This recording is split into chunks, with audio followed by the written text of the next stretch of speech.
Hey everyone, and welcome back to my childhood. Let me explain. So when you're kind of bored, you're sitting around, not much to do, and just out of nowhere, the most random memory will pop into your head from the depths of your memory. For me, that memory was Sid and Marty Krofft. Now, I'm imagining that most of you don't know who I'm talking about, but these two brothers made hands down some of my all-time favorite shows as a kid. They were very before my time. They were show producers from the 70s, but honestly, I feel like their shows are timeless. The worlds that Sid and Marty Krofft created are really unlike anything else that I've seen on TV, even to this day.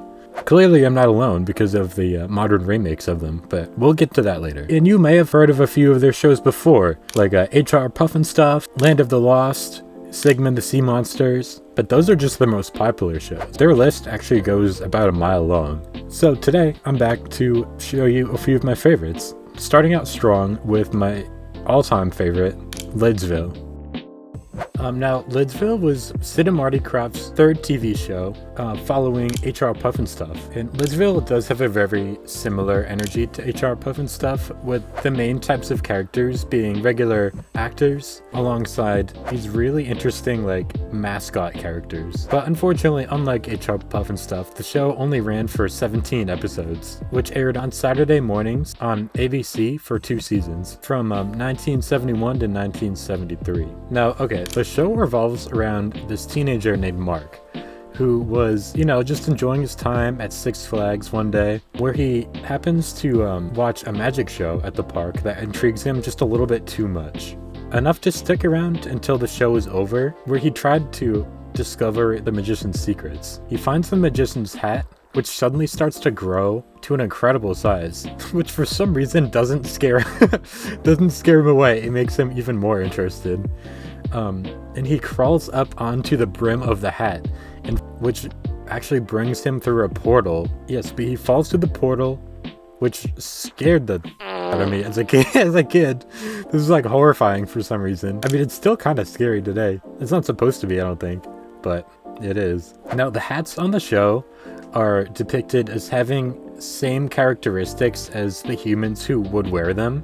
Like, for example, there's a football helmet who's a jock. There's a cowboy hat that he acts like a cowboy. Basically any type of hat that you can think of. And the characters' houses were also hat-shaped.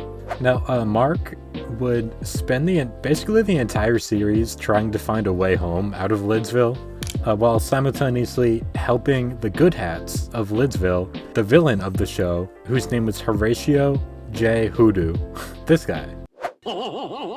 How's that for a topper? Now, Hoodoo had this little flying top hat called the Hatamaran that he would fly around and zap the citizens of Lidsville with electricity, like lightning bolts, just to keep them in fear, to make sure that they would pay him their hat tax. And Hoodoo also had a hat-shaped home, of course, in the shape of his top hat, where he had his own little gang of minions. One of them being Raunchy Rabbit, who was this really scary looking human-sized rabbit who kind of had a goofy voice. Say, that's a good question. Wish I had a good answer. He was kind of the dumb one. And also the Jack of Clubs, who was this two-faced card. He also has this little collection of knickknacks, like the talking skull, a mounted alligator head, who kind of remind me of the two grumpy old men from the Muppets. And he also has his little gang of the Bad Hats, who were kind of his little minions that would do his dirty work. Which consisted of Mr. Big, who I believe kind of talked yeah, see here, yeah? What do you want from us? You'll find out. Like a gangster. Captain Hooknose, Bella, and Boris. So this brings us on to my second favorite show from the Krofft Brothers. The Bugaloos? Which is such a fun word to say, the Bugaloos. But yeah, the Bugaloos took place in Tranquility Forest, which I wanted to go to so bad as a kid. Oh my god, I wanted to live with the Bugaloos. But yes, it takes place in Tranquility Forest, where the 4 main characters, who are a band of half-human, half-insect teenagers, lived. Even though the Bugaloos were basically just a bunch of hippies playing music in the forest, they were still pursued by an evil, jealous old witch, named Benita Bazaar, who, similarly to Lidsville, also lived in like just a big object. Instead of a top hat, she lived in a giant jukebox, which she actually used to broadcast her own like annoying, obnoxious music. Check out my SoundCloud, bro. It's sick, I promise. I'm gonna blow up, I swear. But yeah, she was basically just very jealous of the Bugaloos' music because it was actually good. By the way, all of the soundtracks by the Krofft Brothers were such bangers. It was crazy. They're so good. But yes, she was so jealous of the Bugaloos that she would sit in her home and plot plans to like either enslave them or kill them, basically, or just destroy them, basically. And she, most often than not, would use this weapon called the stereo zapper, which basically just renders its victim unconscious. There's one. Set for stun. The other thing of note is just the fact that the Bugaloos had this little car called the Bugaloo Buggy, which I thought was kind of funny. It's just like, it's a dune buggy, just very colorful. Yeah, but I feel like there's not too much to say about this. Still one of my favorites, but honestly, it's very similar. The plot is very similar to Lidsville. It's still a lot of fun. But yeah, other than that, that is the Bugaloos. And last but not least, we have the Banana Splits show.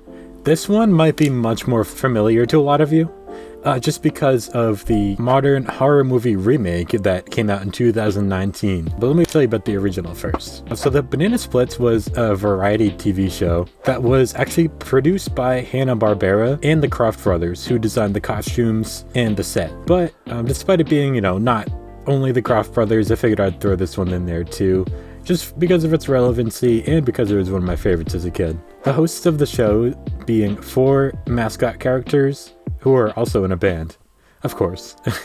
One being Fleagle, who was a dog with a lisp. Bingo, who was kind of had more of a nasally voice, who was an orange monkey who played drums. Drooper, who was a lion with a southern accent who played the bass. And Snorky, who for some reason never talked at all, but he played the keyboard. The series ran for 31 episodes total, and each episode consisting of a few segments from the splits themselves, but mostly other segments from other talents who would be on the show. The intro for the show was also shot at Six Flags over Texas, in the same spot that they shot the intro for Lidsville, which I thought was kind of interesting. But other than the splits, the show had 4 segments, being Arabian Nights, The Three Musketeers, Danger Island, and Micro Ventures. But onto the Banana Splits movie that came out in 2019, which was the polar opposite of the original show. The Banana Splits movie, I watched it. It's fun. It's like it's almost like a Five Nights at Freddy's meets Willy's Wonderland,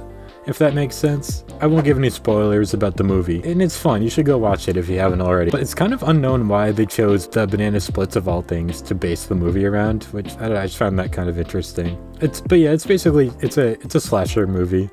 The Banana Splits go crazy and they kill everyone.